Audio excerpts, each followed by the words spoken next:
Olá pessoal do primeiro ano, aqui é o professor Demilson Pereira Ribeiro, para a gente continuar trabalhando no nosso plano de estudo tutorado. Aqui o Instagram, se vocês precisarem mandar mensagem lá no direct, quero que vocês acessem com bastante atenção lá e olhem, alguns trabalhos eu vou publicar depois. Aqui é o nosso canal de aulas para ficar mais fácil, para que vocês possam depois consultar as aulas que nós estamos trabalhando. Bom, sumário do nosso plano de estudo tutorado, nós trabalhamos a língua portuguesa. Na primeira semana, pessoal, a gente começou a trabalhar um pouco aí a interpretação de textos, procedimentos de leitura, né? Que eu já expliquei para vocês que é fundamental que vocês desenvolvam mesmo a capacidade de leitura, ler de maneira inteligente, eficiente, porque depois quando vocês forem fazer o Enem, isso vai ser fundamental. Aqueles que não pensarem em fazer o Enem, for fazer um vestibular ou então um concurso para alguma carreira, né? Seja um banco público ou então carreira nos Correios, carreira da Polícia Militar, mas é importantíssimo que vocês leiam. Durante a aula inicial nossa, eu trabalhei com vocês alguns gêneros textuais. Nós trabalhamos o anúncio publicitário e nós trabalhamos a carta de reclamação. Nessa semana 2, pessoal, nós vamos continuar trabalhando a interpretação de textos, porém agora entra um pouquinho de gramática. Nós vamos recordar um pouquinho, quando vocês estudaram a gramática, as classes gramaticais. Na língua portuguesa nós temos 10 classes gramaticais. Nessa semana 2, então, do plano de estudo tutorado, pessoal, qual que é a nossa unidade temática? É a análise linguística, que é quando nós analisamos os aspectos importantes da língua, né? Aqui nós vamos estudar as classes gramaticais, a construção de sentido, e a semiótica, que é uma parte da língua que nós estudamos o sentido das palavras. Nosso objeto de conhecimento aqui é a morfossintaxe. O que é a morfossintaxe? É o estudo das classes de palavras, então artigo, preposição, interjeição, conjunção, na sintaxe, ou seja, na função que essas classes de palavras exercem na construção das frases. Quais são as habilidades que nós vamos trabalhar? Nós vamos trabalhar aqui o comparar o uso da regência verbal e da regência nominal na norma padrão com o seu uso no português brasileiro coloquial oral, que é a maneira que nós conversamos. Como vocês bem sabem, por mais que a gente se desenvolva, né, profissionalmente, intelectualmente, escrevendo, lendo, pensando, na hora de falar a gente fala de maneira bem simples. Além disso, nós vamos trabalhar outra habilidade também, que é fazer o uso adequado da regência verbal e da regência nominal nas diversas situações em que aparecem, nos textos escritos ou situações orais.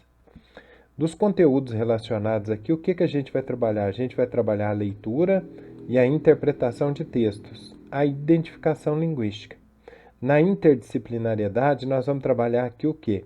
A linguagem e suas tecnologias e as ciências humanas e sociais. Então, nós vamos trabalhar aqui um pouquinho a noção de geografia, a noção de filosofia, a noção de sociologia. Ok, pessoal? Bom, então começando aqui a nossa matéria propriamente dita, o nosso tema será a interpretação de textos e a preposição. Aqui a primeira coisa que eu quero que vocês se recordem é que nessa semana 2 do PET 1 de 2021, você vai analisar um texto literário, que quando nós estudamos gêneros textuais, a gente viu que existe um grande grupo de textos, que é o dos textos literários. Observando, entre outras coisas, o uso da preposição.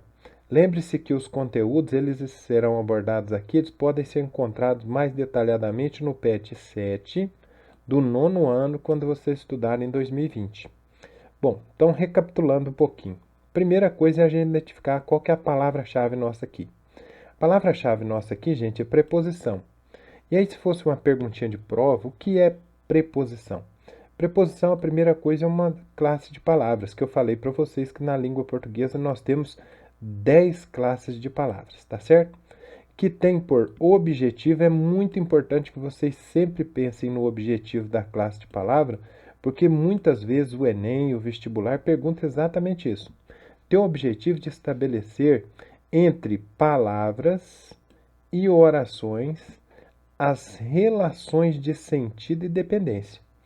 As preposições, que são a palavra-chave aqui da nossa matéria em língua portuguesa, são o a, o ante, o até, o após, o com, contra, desde, em, entre, para, perante, por, sem, sob, sobre, atrás. Agora que nós relembramos, vamos às atividades da nossa aula.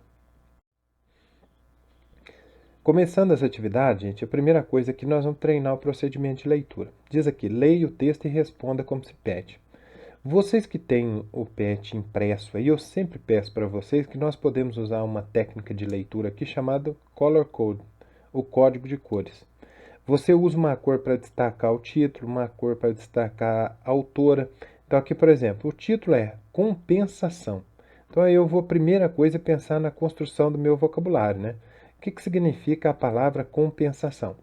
Depois eu vou usar uma outra cor para destacar a autora, Cecília Meirelles. Quem é essa autora? Será que eu já conheço a obra dela, o estilo dela como escritora, né?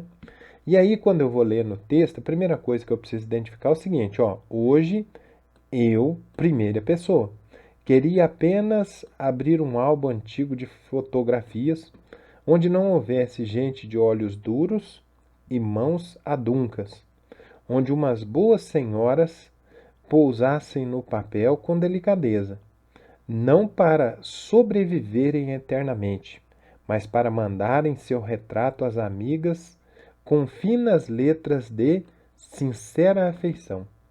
Um álbum onde aparecem uns bons velhos que não faziam negociatas, que não sabiam multiplicar dinheiro. Veja que aqui já começa a aparecer uma crítica em relação a alguns valores que a narradora, a personagem, ela julga ser extremamente negativo no momento atual desse texto. Eu não coloquei o texto todo aqui na sequência, porque vocês têm ele aí no PET, e eu peço que vocês continuem, então, essa técnica de leitura, destacando as palavras-chave, as definições, as exemplificações, identificando os personagens, os elementos essenciais do texto. A hora que chegar aqui, nós vamos trabalhar então a correção das atividades. A primeira coisa diz assim: identifique e escreva o tema principal que é tratado no texto. Justifique com alguma parte do texto. Pessoal, o tema principal do texto que nós acabamos de ler é a desilusão com o ser humano e os seus valores, principalmente o materialismo, a hipocrisia e as mentiras. Um trecho que a gente pode usar que justifica é aquilo que eu destaquei inicialmente com vocês, que é o primeiro momento da nossa leitura ali. Então, no texto Compensação, essa autora, grandíssima autora da nossa literatura brasileira, Cecília Meirelles, ela, imbuída dessa noção, né, vestida da noção de narradora que conta a respeito dos valores humanos, ela faz uma crítica muito grande ao materialismo, às ambições, às mentiras, às falsidades, às ignorâncias que constroem a nossa sociedade. E aí ela faz uma comparação com a pessoa que senta diante de um álbum e parece se refugiar naquele álbum, vendo aquelas fotografias que lhe remetem a um tempo que ela julga seria bem melhor. A número 2, pessoal, diz assim: leve em consideração o seguinte trecho para responder o que se pede. Aí olha o trecho. Hoje eu queria ler uns livros que não falam de gente, mas só de bichos, de plantas, de pedras. Um livro que me levasse por essas solidões da natureza, sem vozes humanas, sem discursos, boatos, mentiras, calúnias, falsidades, elogios, celebrações. Hoje eu queria apenas ver uma flor abrir-se, desmanchar-se, viver sua existência autêntica, integral, do nascimento à morte. Muito breve, sem borboleta nem abelha de permeio, uma existência total no seu mistério. E antes da flor, não sei.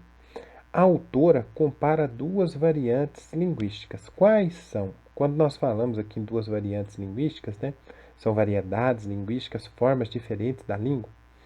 Quais são elas? Transcreva pelo menos 3 palavras que representem cada uma dessas variantes usadas no texto. Bom, primeiro, nós podemos falar da variação social e da variação situacional.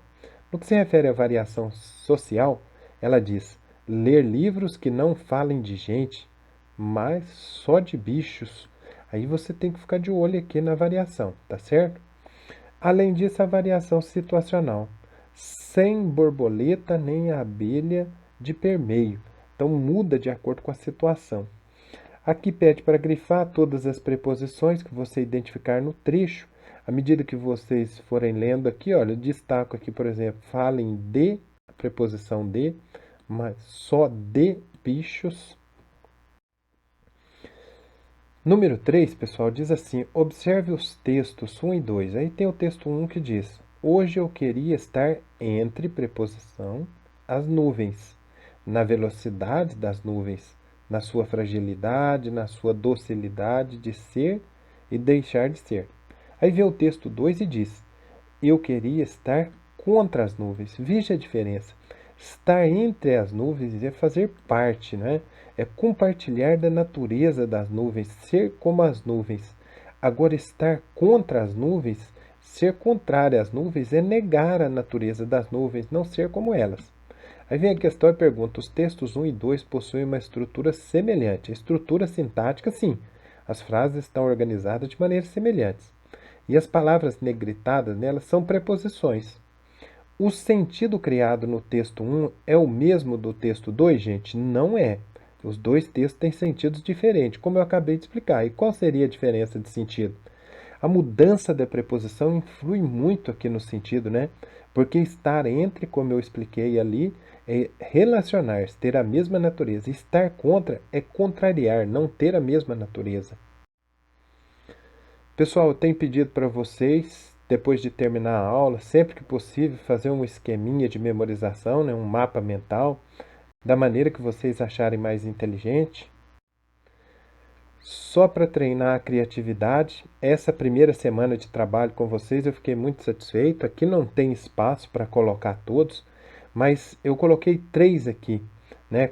Coloquei aqui da Maria Gabriela, da Karine, da Ana Júlia, que são 3 exemplos de mapas mentais que eu gostei muito. Olha, cores, cores chamativas, formas de letra diferentes. Então a anotação criativa é exatamente para isso, para mexer com a sua criatividade. Então qualquer matéria que você for aprender, geografia, história, física, química, você está fazendo uma anotação inteligente. Aqui também é a mesma coisa, cores, palavras diferentes, formas diferentes. Aqui também, olha, são exemplos de mapas mentais que nós vimos na nossa aula perfeitos.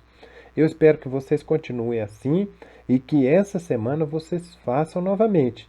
Não se preocupem com o conteúdo, façam de maneira criativa. Pode ficar pequenininho, pode ficar curtinho, com poucas informações, mas eu vou colocando mais alguma coisa lá e vocês vão desenvolvendo. Essa é a nossa aula, pessoal. Espero que vocês desenvolvam as atividades com muita atenção, estudem bastante, fiquem com Deus. Até a próxima aula.